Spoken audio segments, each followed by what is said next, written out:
Hey, what is up, mortals? It is TC Crew here with a new video for you. Welcome to part 5 of season 1 of What If Deku Had Divine Divide. I just wanted to greet you guys by just saying, sit back and relax. You're in for a treat, so we begin. Are you sure you're all set? You didn't just pack action figures, did you? Izuku said nothing at first, hiding a small smile as he tied his shoes. Today was the day, his first day at his dream school, UA. Now, dressed in his gray uniform and red tie, the teen felt almost giddy with excitement just to be wearing it. So much so that there wasn't a trace of nervousness within him. That, or it was pushed to the back of his mind. His mother, on the other hand, well, she seemed to have challenged all the anxiety they both should have been feeling ever since last night. She had been fretting over every little thing. Was his uniform ironed properly? Had all the right forms been sent to UA? Did he have everything he needed? Would the school provide the right lunch? Yep, all set. There was confidence in the Sacred Gear user's voice as he said this, standing up while slinging his backpack onto his back. For a moment, no one said anything as the teen made his way toward the door. It was only when his hand touched the handle that his mother called out his name. Turning to look at his mother, Izuku saw that the worried look she had was gone. Now, in its place, was a smile as well as some tears. I just wanted to tell you I'm proud of you. You're really cool. At that, Izuku felt his own smile grow as he slowly began to open the door. Thanks, Mom. Well, I'd better be off. There you are. We've been waiting for you. Oh, hi, Miss Midoriya. Come on. We're going to be super duper late if we don't hurry. In his mind, Izuku heard glass shattering as he looked at the pair waiting for him at his doorway. Dressed in their own UA uniforms were Itsuka Kendo and Pony Tsunatori waiting for him. Two girls were at his door, waiting for him to walk to school together, with his mother standing right behind him. Slowly, very slowly, Izuku turned his head to look at his mother, only to have his fears confirmed. The older Midoriya now had her hands clasped together, as if in prayer, while her tear ducts held all the usual signs that they were about to explode. My little Izuku is becoming a man. It really is becoming cool! Knowing what was to follow, Izuku quickly stepped out of his apartment before quickly closing the door behind him while pressing his back against it for good measure. The door then bulged slightly as it bent outwards due to a massive stream of tears that nearly knocked all of the teens off their feet. As the girls watched in surprise at what was happening, they could hear the cries of the mother inside the apartment. At least she was crying because she was happy. While the stream of tears never really stopped, Izuku felt some of the pressure leave the door, causing him to move away from it. At the same time, he fished out his phone from his pocket to send a text message to his neighbors, asking them to keep an eye on his mom and keep her hydrated. Dad and to apologize for any water damage caused again. As he did so, both girls just stared at the door, as well as tears flowing under the crack. Then Pony looked at him excitedly as she bumped her fist into the air. Wow, Izuku, your mom's quirk is super cool.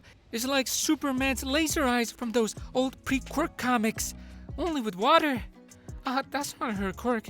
That's more of a family trait. Her real quirk is levitating small objects. Pony just blinked at that.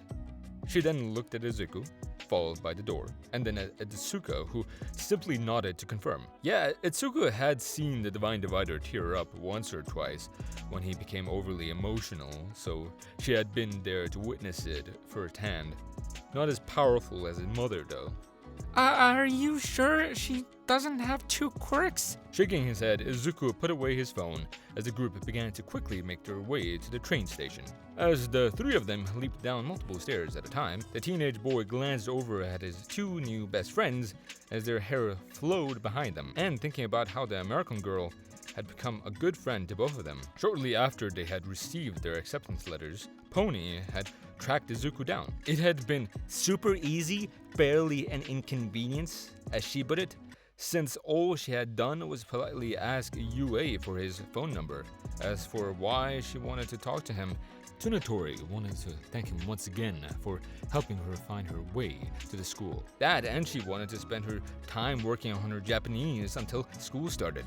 While a little embarrassed that she thought so highly of his skills, the forest-haired teen had agreed.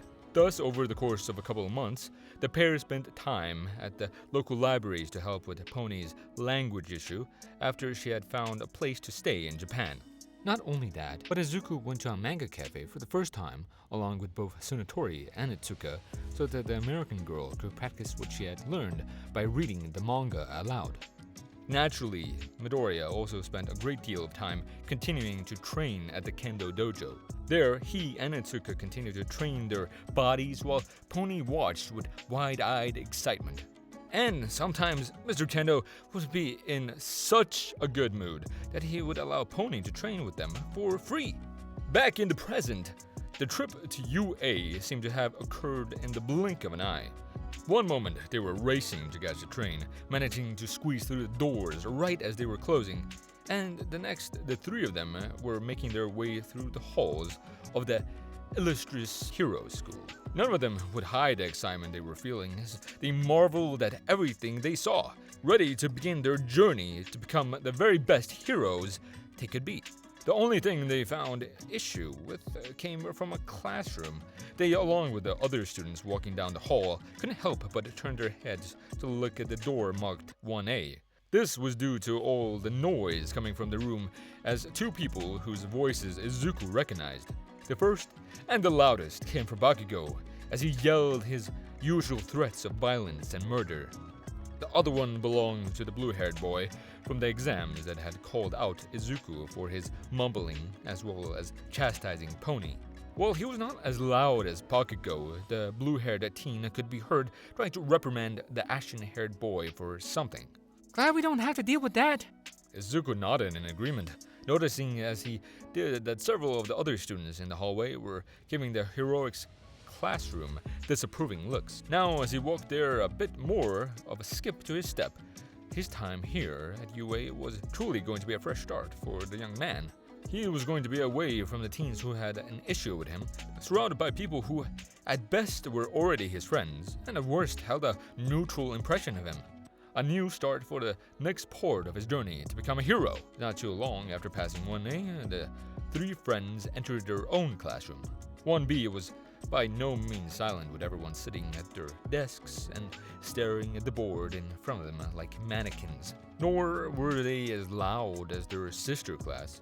Instead, there was a light murmur going around as the students chatted politely with each other, some talking with a bit more energy, yet smiling all the same.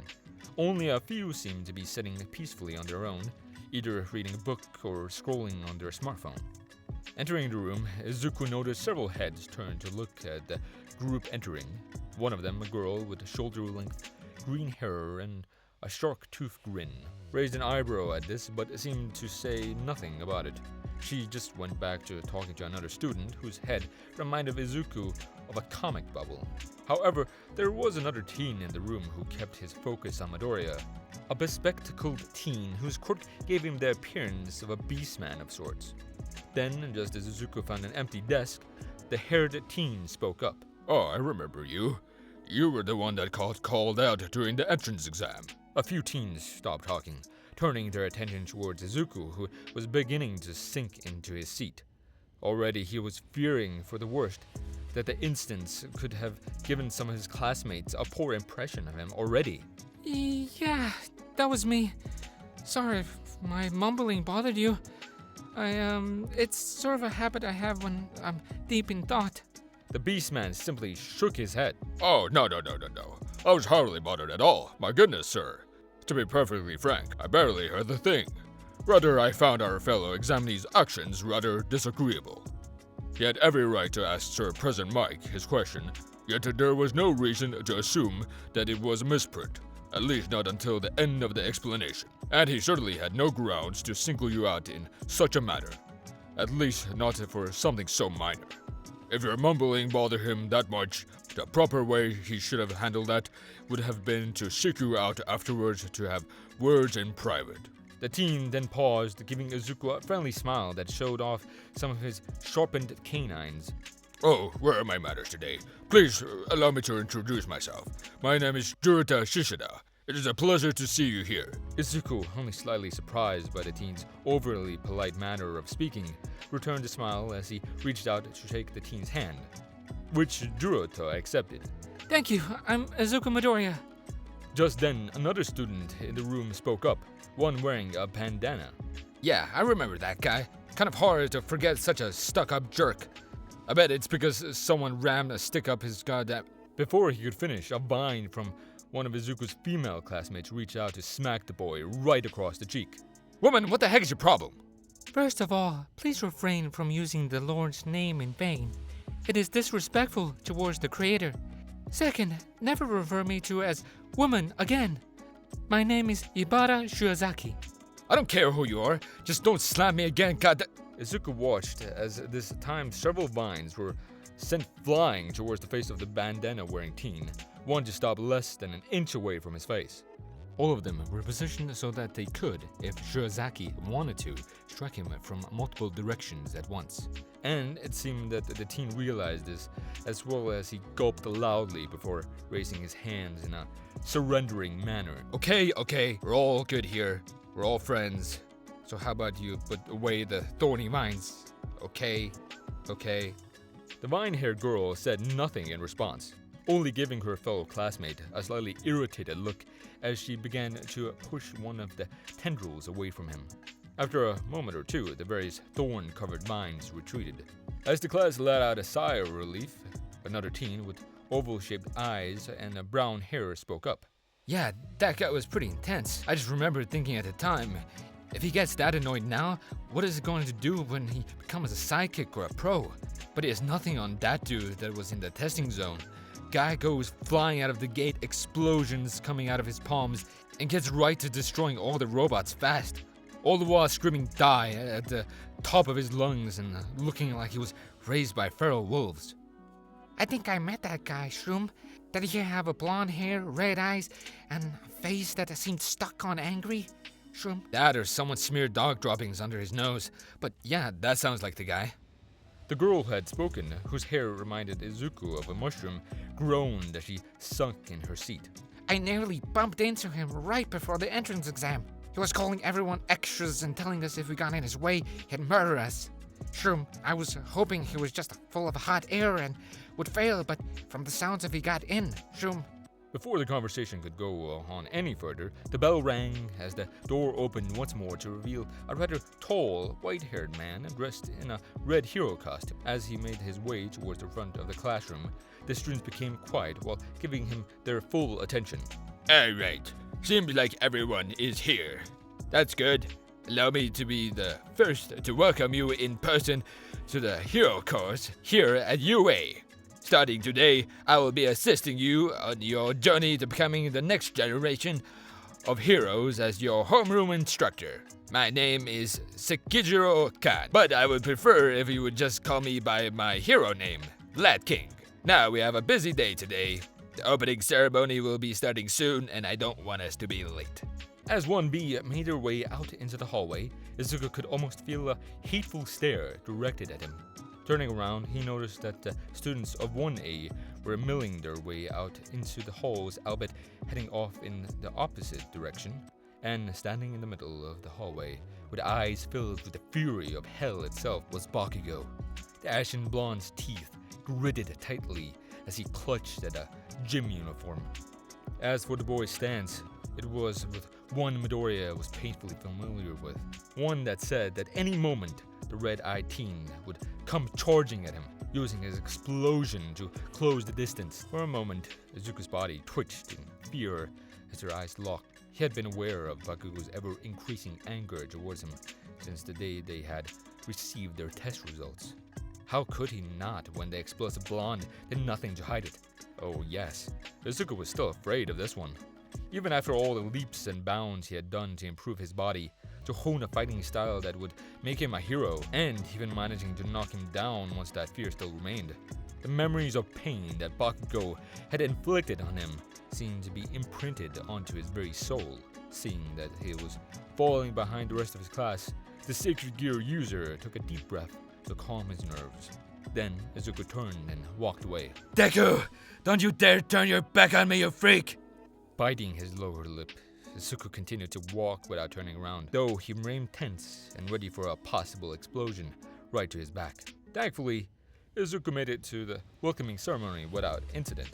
There, all the students stood at attention, save for one class. Out of the corner of his eye, the green-haired youth noticed some of the other Hero Corps students glancing over at the spot where UA was supposed to be with pity. Others, well, seemed like they were taking bets. And he heard a few whispers that sounded like 1 student explosion and 5 students expelled max. What kind of reputation did 1A have?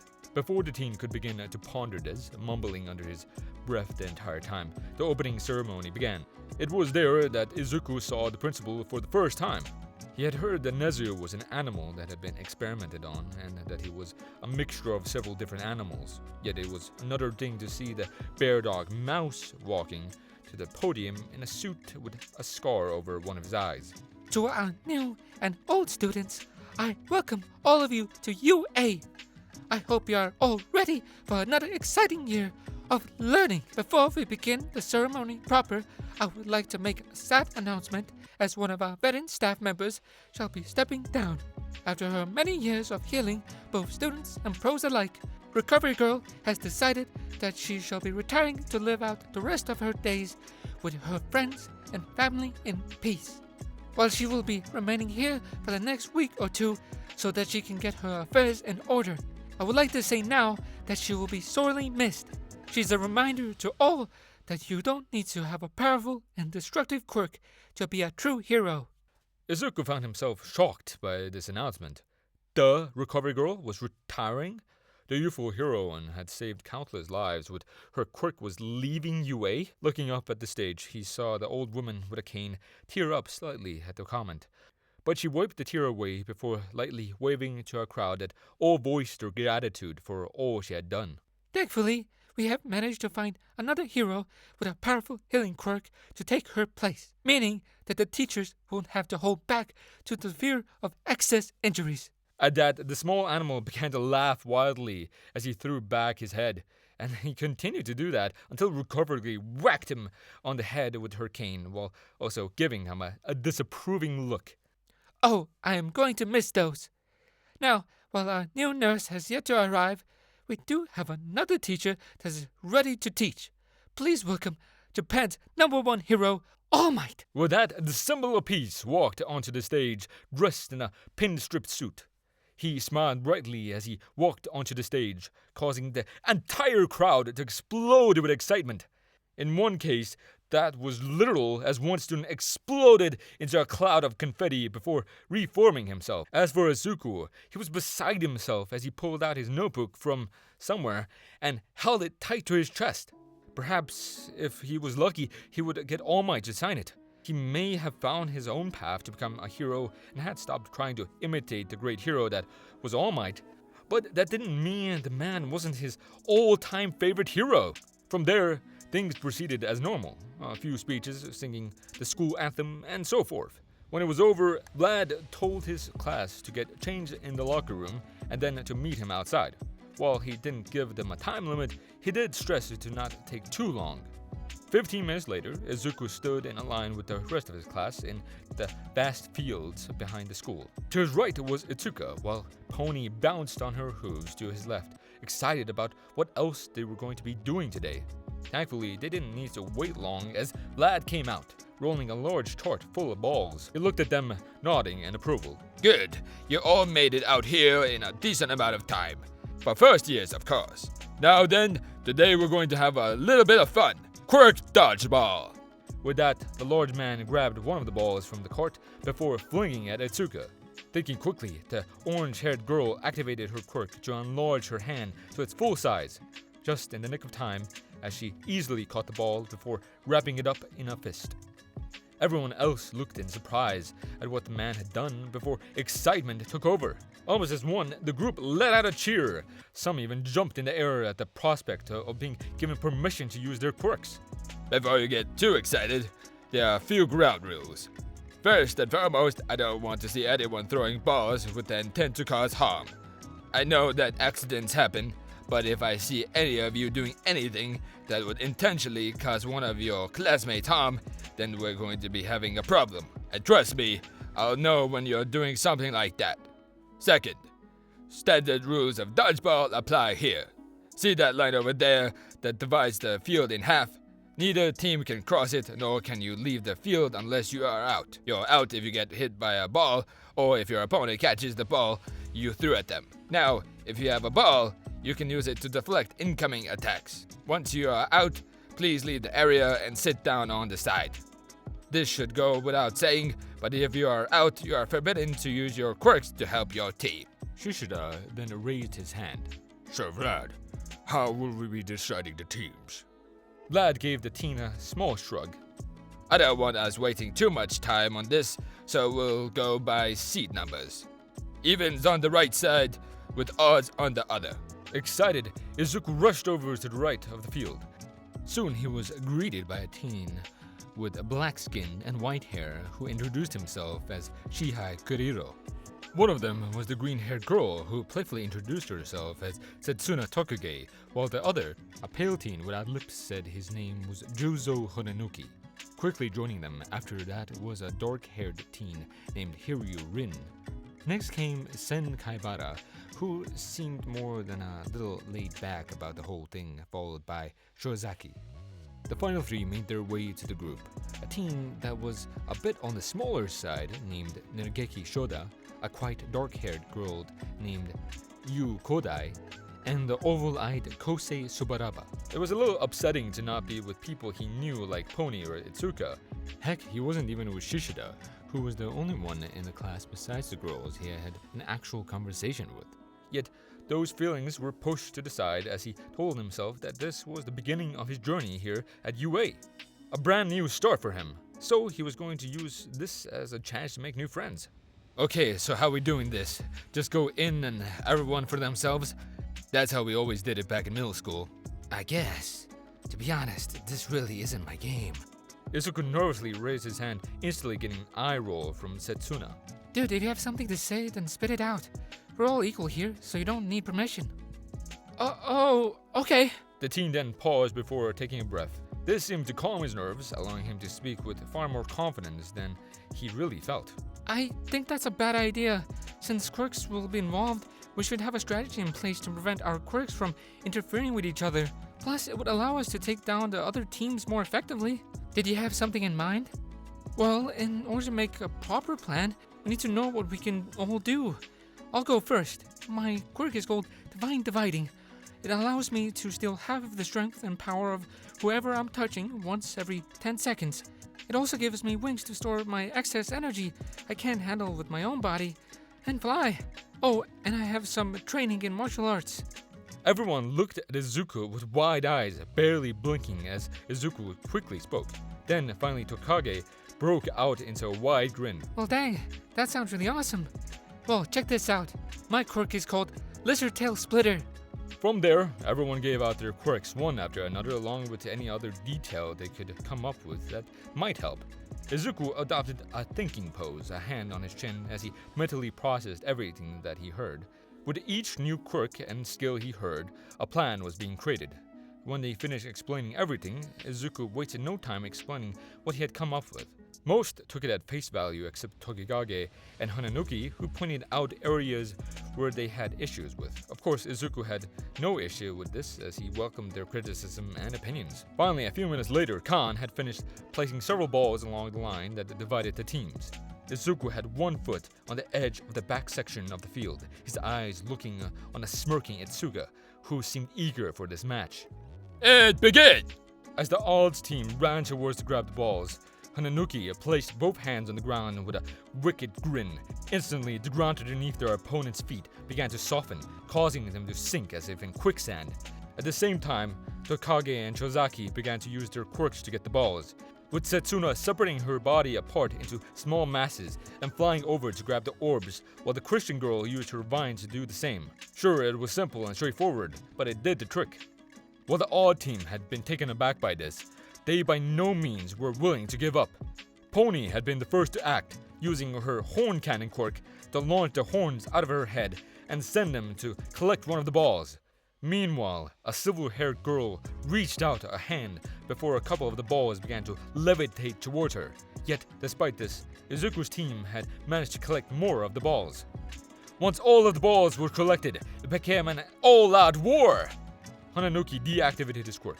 The opposing team half stuck in now very solid ground, making it harder to move. Shota was the first to act, punching the ball at his opponents before using his double impact quirk to give it a boost. The attack hit its target, while another ball thrown by Rin was flung forward, only to be caught by one of Kendo's massive hands. With the dragon skill user out, Kendo chucked the captured ball right at Tsubabara, who used his solid air quirk to block. While this was going on, Izuku took flight into the air as the next part of the plan was ready. A few members of the opposite team noticed this, their eyes wide in surprise at the wings that had appeared on their green-haired classmate's back. However, they quickly dismissed him upon noticing that he held no ball in either hand. Was he supposed to be a bird-eye view or something? Once Midoriya was high enough, he looked down into his hand to see several marble-sized objects within his palm. Smiling to himself, Izuku quickly looked down at where Kodai stood, who responded with a nod. Seeing this, Izuku flung the marbles down at the opposite team, while his own began to throw the remaining balls they had at their disposal. Given the size of the objects Izuku had flung at them, it was not surprising that the Evens team didn't see them or recognize them as threats, as they instead prepared for the incoming ground assault. That was their mistake, as Kodai began to press her fingertips together, returning the size of the balls she had shrunk and given to Izuku back to their normal size. Balls rained down on Itsuka's team, taking out over 2/3 of the students there. Yet, despite how many had gotten hit, one person had seen it coming, Itsuka. The girl had kept her eye on Izuku for the entire time, wondering what he was up to. And while she had been too late to put the pieces together, she had reacted quickly enough to grab one of the balls she had thrown at them and using it to block an attack from Kurihiro. As Vlad called out that Izuku was out, the two gave each other a look and nod before the flying team left the field to watch the rest of the match, which they eventually won. Class 1B played 2 more matches of dodgeball that day. Who won after that? Nobody really cared, as they were all having way too much fun to care about little things like that. And when they left, the class felt more like a group of friends than anything else. Thank you all for indulging yourselves in all of this information thus far. I hope you enjoyed it. Now, there are a few more things that I'd like to go over before the video ends. Firstly, I'd like to thank our sponsors. Secondly, I'd like to thank all of our YouTube members. Thirdly, if you're in the mood for some great storytelling, We the Celestials has you covered. Our We the Celestials, My Hero Academia, and Naruto What If channels retell the story of their namesake anime with a twist. Check out if you're interested. Fourthly, on behalf of We the Celestials, I'd like to thank everyone involved in today's excellent content production. Their details can be found in the description below. Lastly, if you're interested in what we do here at We the Celestials, I'd like to extend out an invitation to join the team. The only caveat is that we only accept members from 16 years old to join our crew. You can sign up for whichever category fulfills your interests by joining the recruitment Discord using the link in the description below. We're always looking for members to join us. Well, that's it for today's video. So, thank you all for watching, and have a great day.